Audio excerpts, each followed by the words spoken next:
Pemirsa, polisi menetapkan sopir dari Vanessa Angel, Tubagus Jody sebagai tersangka dalam kecelakaan maut di Tol Jombang yang menyebabkan Vanessa Angel dan suaminya Febri Andriansyah meninggal dunia. Tubagus Jody langsung ditahan dan dijerat dengan Undang-Undang Lalu Lintas dan Angkutan Jalan dengan ancaman hukuman 6 tahun penjara.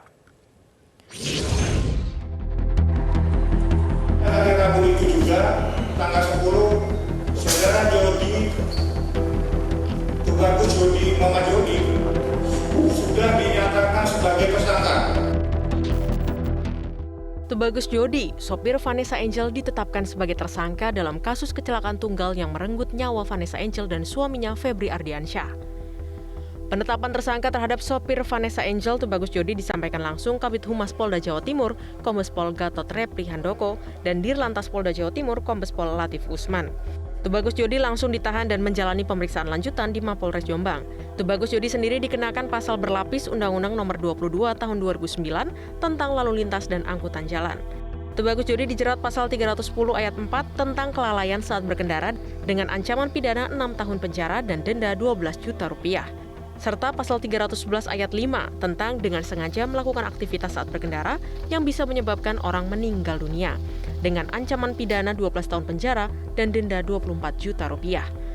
Menurut petugas kepolisian, penerapan pasal 310 ayat 4 dan pasal 311 ayat 5 dilakukan berdasarkan alat bukti dan keterangan saksi yang dimiliki polisi. Sudah dinyatakan sebagai tersangka. Kepada yang bersangkutan, kenapa dikenakan sebagai tersangka? Ada beberapa bukti petunjuk barang bukti yang bisa dikenakan kepada yang bersangkutan. Ya, sebagai contoh, dalam penggunaan jalan tol ada batas rambu yang seharusnya dipatuhi oleh pengemudi. Dirlantas Polda Jawa Timur, Kombes Pol Latif Usman menyebut bahwa Tubagus Jody mengendarai mobil dengan kecepatan 130 km per jam, serta menggunakan telepon genggam saat mengemudi.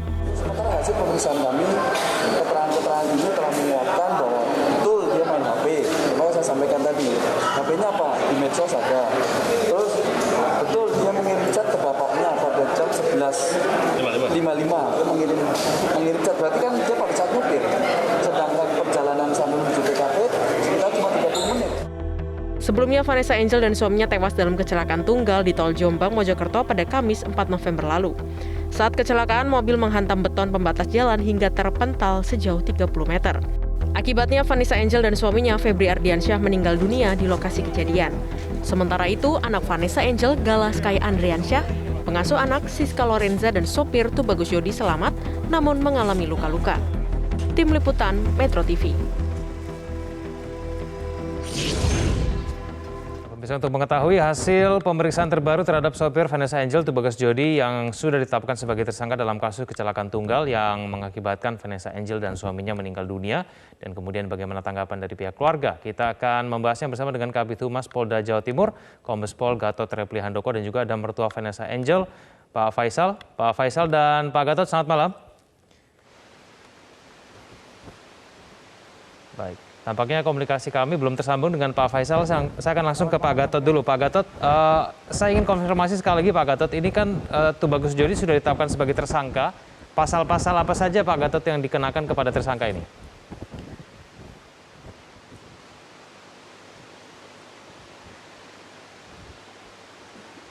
Baik Mas Ikam, jadi terhadap Tubagus Muhammad Jody itu kami kenakan pasal 310 ayat 4 Undang-Undang Nomor 22 Tahun 2009 tentang Lalu Lintas Angkutan Jalan Raya.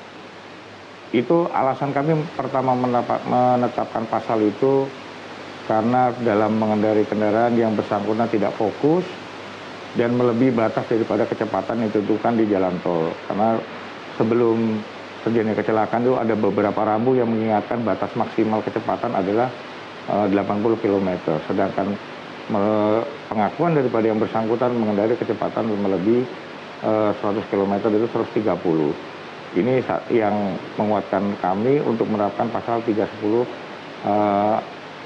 ayat 4.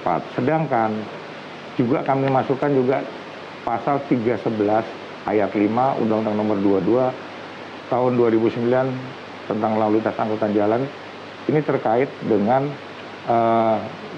sadar dia mengendarai kendaraan, tapi juga melakukan sesuatu hal yang dapat mengakibatkan terjadinya kecelakaan dan orang lain meninggal dunia. Ini kita yakin dengan pasal tersebut karena dari hasil handphone yang diangkat oleh teman-teman Subdit Cyber dan lapor, itu ada bukti percakapan pada pukul 11.58 itu. Sedangkan kejadiannya pukul 12.32. Jadi ada tenggang waktu antara dia menggunakan komunikasi sampai dengan terjadinya kecelakaan. Makanya kami meyakini yang bersangkutan juga dapat dikenakan pasal 311 ayat 5 tahun Undang-Undang Nomor 22 tahun 2009 itu dengan ancamannya 12 tahun penjara dan dendanya 24 juta rupiah. Baik, ancaman pidana maksimalnya 12 tahun penjara begitu ya Pak Gatot. Pak Gatot, ini berapa kali tersangka ini menggunakan handphonenya?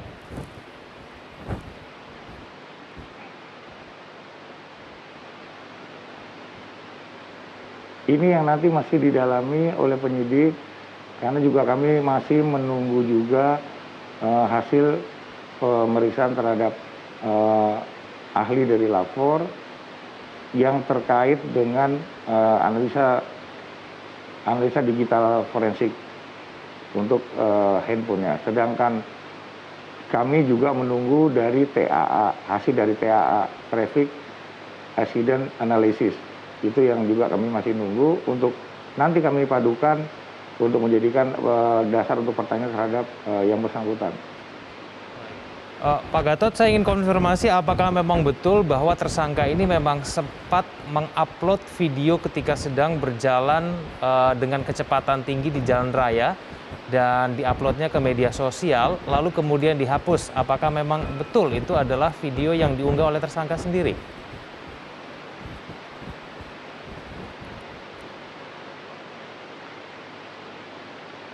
Ini yang jelas kami masih menunggu dari digital analisis ya, terkait handphone yang bersangkutan.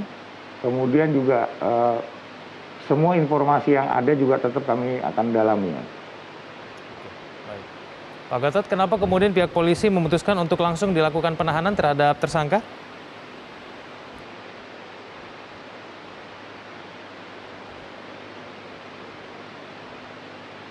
Ya, yang jelas karena sudah kita kirim SPDP hari ini ke Kejari Jombang, kemudian juga yang bersangkutan juga jelas dia dipersangkakan dengan pasal dengan ancaman di atas 5 tahun, ya, yang 310 itu 6 tahun, kemudian yang 311 12 tahun, berarti di atas 5 tahun. Kami meyakini yang bersangkutan patut untuk dilakukan penahanan. Oke, baik. Pak Gatot, informasi apa yang ditunggu dari TAA ini nantinya?